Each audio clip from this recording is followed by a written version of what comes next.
Em hebraico, o nome Jeremias pode ser traduzido como Irmeyahu ou Ieremias em latim. Isso pode ser interpretado como uma referência ao fato de que Jeremias foi separado por Deus para uma missão e propósitos especiais antes mesmo de seu nascimento, tornando-o uma das poucas pessoas mencionadas na Bíblia com tal distinção.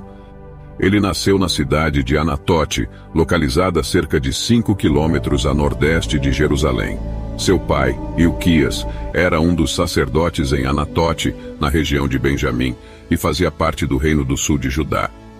Apesar de ter sido chamado por Deus para exercer o papel de profeta, Jeremias nunca abandonou sua posição como sacerdote. Ele continuou a interceder e até mesmo chorar pelo povo, o que lhe rendeu o apelido de O Profeta Chorão. No vídeo de hoje, vamos explorar a trajetória do profeta. Seja bem-vindo ao canal Sábio Milenar, e é um prazer recebê-los por aqui. Antes de prosseguir, gostaria de lembrar a todos vocês sobre a importância de se inscreverem no canal e ativarem as notificações. Se gostarem do conteúdo, não deixem de dar um like, pois isso nos ajuda muito a produzir mais vídeos. Sem mais delongas, vamos ao vídeo. O ministério de Jeremias teve início no 13º ano do reinado de Josias e se estendeu pelos governos dos 5 últimos reis de Judá, abrangendo um período de aproximadamente 40 anos.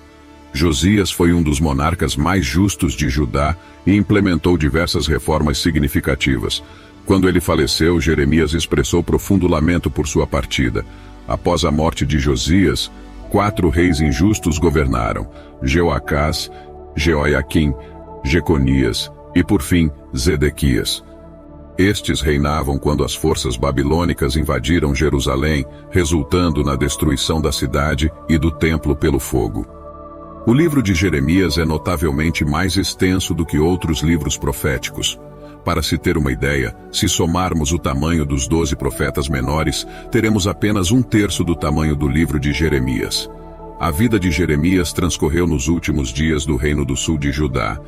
Ele constantemente alertava sobre o iminente desastre que adviria devido à negligência do país em relação à verdadeira religião, à adoção de práticas pagãs e à injustiça social. Por causa de suas previsões sombrias para Judá, Jeremias enfrentou perseguições, ridículo e hostilidade por parte de reis e governantes. Ele chegou a ser lançado em uma cisterna cheia de lama ou esgoto. É importante mencionar que Jeremias não foi o único profeta de sua época. Abacuque e Sofonias também eram contemporâneos seus. Além disso, Jeremias se sobressaiu mesmo em meio ao cativeiro de Ezequiel na Babilônia. É impressionante como a vida e o ministério de Jeremias foram marcados por desafios e adversidades, mas sua dedicação à mensagem de Deus permaneceu inabalável. As mensagens proclamadas por Jeremias e Ezequiel possuíam uma semelhança na substância, mesmo que um profetizasse na Palestina e o outro na Babilônia. Quanto aos antecedentes históricos de Jeremias, durante seu ministério, a Babilônia derrotou a Síria e se tornou o poder militar dominante. O exército de Nabucodonosor parcialmente destruiu Jerusalém em 604 a.C. e levou pessoas cativas para a Babilônia nas 3 principais remoções. O segundo grupo de exilados foi levado em 597 a.C., e a última remoção ocorreu por volta de 586 a.C., quando Jerusalém foi incendiada e arrasada. Durante essas invasões, Jeremias foi protegido, recebendo apoio do comandante do exército invasor. Posteriormente, ele foi levado contra sua vontade com seu secretário Baruque e as filhas do rei Zedequias. Eles escaparam e retornaram a Judá, embora seu destino final não esteja claramente registrado na Bíblia. A mensagem de Jeremias era destinada às nações e reinos do mundo, embora fosse especialmente direcionada a Israel. Enquanto grande parte de sua mensagem estava voltada para o povo de Judá, ele também foi instruído a profetizar para a nação de Israel. Isso é significativo, considerando que as 10 tribos do norte de Israel já haviam sido punidas e capturadas em cerca de 100 anos antes do início do ministério de Jeremias. É importante notar que suas profecias se referiam ao período anterior ao retorno de Cristo, no final da era atual do governo humano. Evidentemente, há uma mensagem de advertência para os descendentes modernos do povo de Israel por meio de Jeremias. Deus alerta as nações modernas de que a rejeição de Deus e dos ensinamentos bíblicos resultaria em degradação moral e espiritual, acarretando em uma terrível penalidade.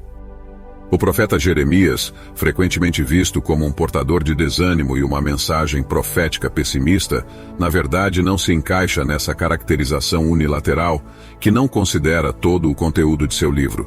Ele oficialmente proclamou a mensagem que Deus transmitiu, uma mensagem de advertência sobre uma punição iminente, a menos que o povo se arrependesse de sua desobediência voluntária. Entretanto, a mensagem de Jeremias também continha profecias notáveis e esperançosas de misericórdia, libertação e abundante vida para todos. Ele previu um tempo em que o Messias retornaria para eliminar o sofrimento humano, as guerras e a miséria. Por meio das profecias de Jeremias, Deus revelou o caminho para a transformação de corações, possibilitando um mundo de paz. Jeremias e Ezequiel eram profetas da antiga aliança, mas com uma perspectiva alinhada à nova aliança. Jeremias é apresentado como alguém que chorou e lamentou a iniquidade e a obstinação de seu povo. No entanto, sua tristeza não era sinal de fraqueza, mas sim indicativa de um indivíduo espiritualmente forte e maduro. Ele estava em boa companhia, pois Jesus Cristo também é descrito como homem de dores e familiarizado com a tristeza, conforme mencionado por Isaías, outro grande profeta messiânico. Jeremias emprega a analogia do oleiro e do barro nos capítulos 18 e 19. Essa analogia ilustra um princípio fundamental da Bíblia. Deus é o oleiro e nós somos o barro. O barro não possui controle ou direção própria, ele está nas mãos do oleiro. Isso simboliza como somos moldados e guiados por Deus, nosso Criador. A analogia serve para enfatizar a importância de nos submetermos à vontade de Deus e permitir que Ele molde nossas vidas de acordo com seu propósito. Jeremias desempenhou um papel fundamental ao transmitir tanto as advertências quanto as promessas de Deus, enquanto expressava sua própria angústia e lamento pelo estado espiritual de seu povo. Sua mensagem abrangeu tanto a correção quanto a esperança, enfatizando a oportunidade de arrependimento e transformação. O direito de exigir nada do oleiro, o que o oleiro quiser fazer com o barro, depende inteiramente dele. Da mesma forma, devemos estar dispostos a permitir que Deus nos molde de acordo com sua vontade e propósito.